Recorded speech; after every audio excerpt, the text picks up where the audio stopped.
दुनिया में सबसे बुरी चीज है कि हम अपने आप को नहीं देखते, दूसरों को अच्छी तरह देखते हैं।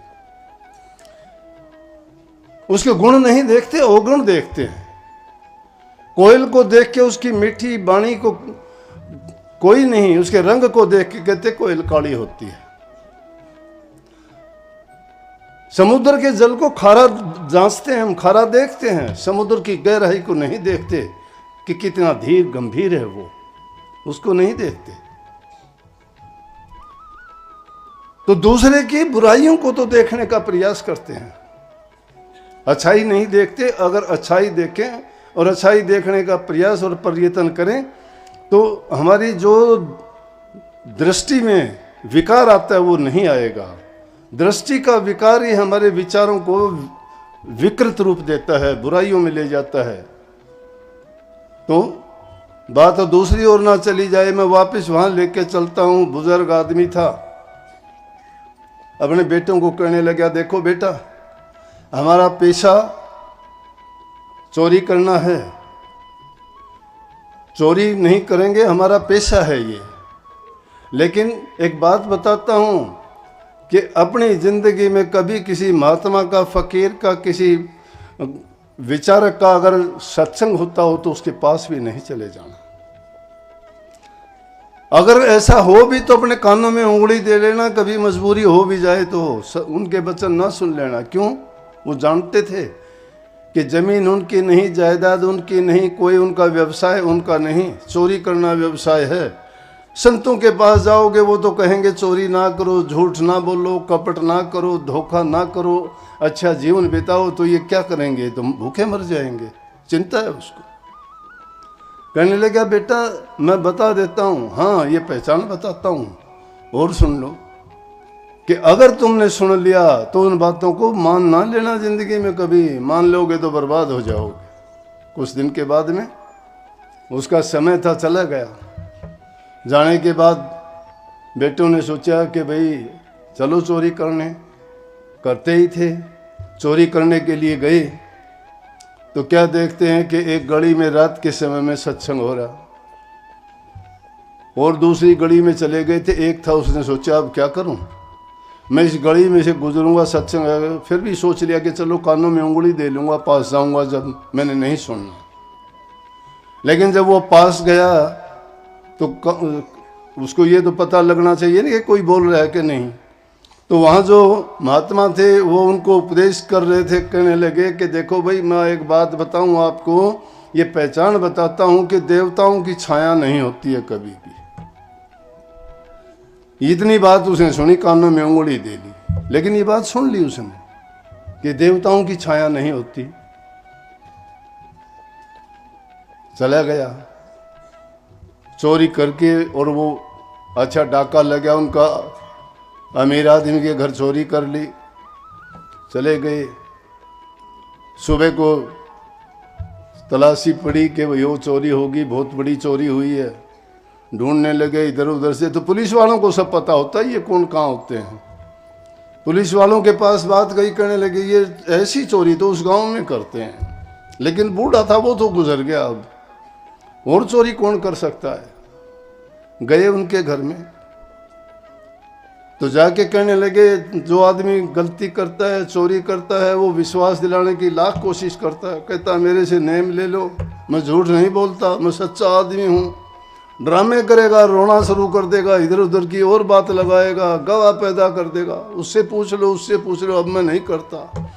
पहले करते थे, अब छोड़ दिया हमने, बहुत दिन हो गए। शराबी आदमी भी कहेगा छोड़ दी मैंने। वहाँ कितने दिन हो गए छोटे? बोला कल छोड़ दी थी। मैं कल छोड़ी थी, छोड़ दी। कि ये उनके पास होती है कि बोले कि आज तो नहीं पी ना, इसका मतलब छोड़नी शुरू कर दी मैंने। तो ये लोग इस तरह की बातें करते हैं। पुलिस वालों को पता होता है। जाके कहने लगे चलो, यहाँ नहीं बताएंगे, थाने में लेके चलो। थाने में ले गए, ले जाके कहने लगे, समझाए बुझाए, पिटाई करी। उनके तरीके होते हैं, सारे अपना लिए। सारे तरीके अपनाने बाद में उन्होंने कह दिया कि भाई ये तो चोर नहीं है, बेकार इनको क्यों मरवाते हो।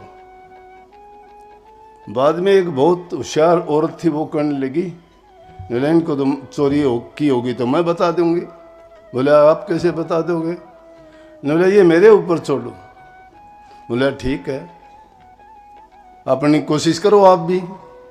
उसने क्या किया, उसकी जिम्मेवारी लगा दी। रात के टाइम में उसने देवी का रूप धारण किया, 4 भुजा बनाई, देवी जैसा रूप बना के एक गधे को शेर की खाल पहना के उस पर सवार होके और उन ठगों के गांव में गई।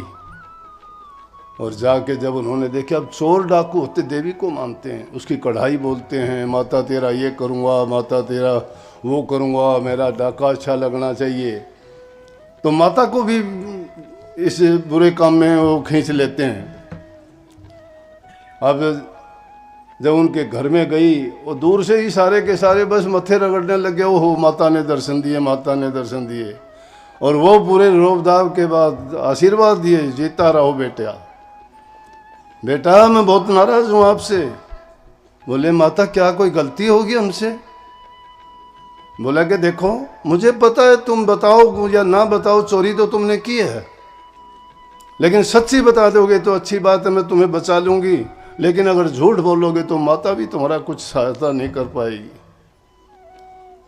सारे के सारे वो बताने ही वाले थे। इतनी देर में जिसने वो कहा था, कानों में उंगली दी थी, एक वचन सुन लिया था महात्मा से कि देवताओं की परछाई नहीं होती।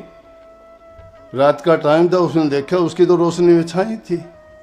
उसकी छाया को देख के बोला कि देवता कैसे? महात्मा तो कह रहा था छाया नहीं होती, महात्मा झूठ नहीं बोलते, ये तो फरेब है। उसने फट दे उनको रोक के कहने लगे हाथ जोड़ के, माता आपको तो पता हम चोर हैं कोई?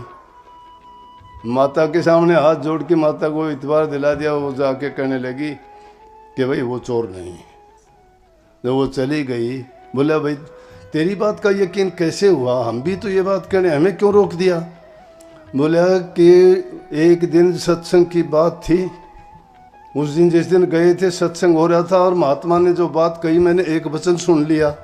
कानों में उंगली देने से पहले महात्मा की ये वचन था कि भाई देवताओं की छाया ही नहीं होती। बोले अब छाया थी इसकी, तो मैंने देख लिया छाया है तो ये असली देवता नहीं है, देवताओं की तो छाया नहीं होती।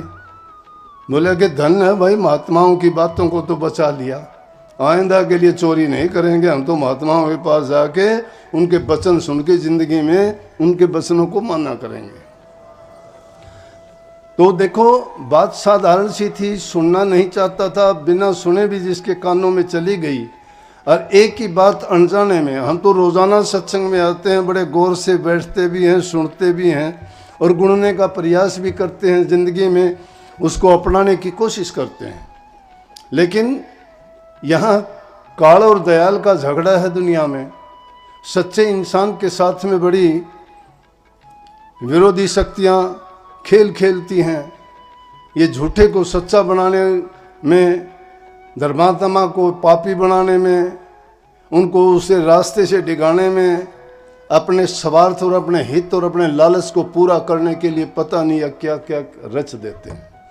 परंतु एक बात सत्य करके मानो, जिसने सत्य का सहारा लिया है, जिसने गुरु की आज्ञा का पालन करता है, गुरु के वचन पर जो डट जाता है, और वास्तविकता ये है कि जो अपने अंदर गुरु को बैठा लेता है अपने ख्यालात में, अपने विचार में, अपने जीवन में, तो उनकी हानि कभी नहीं होती।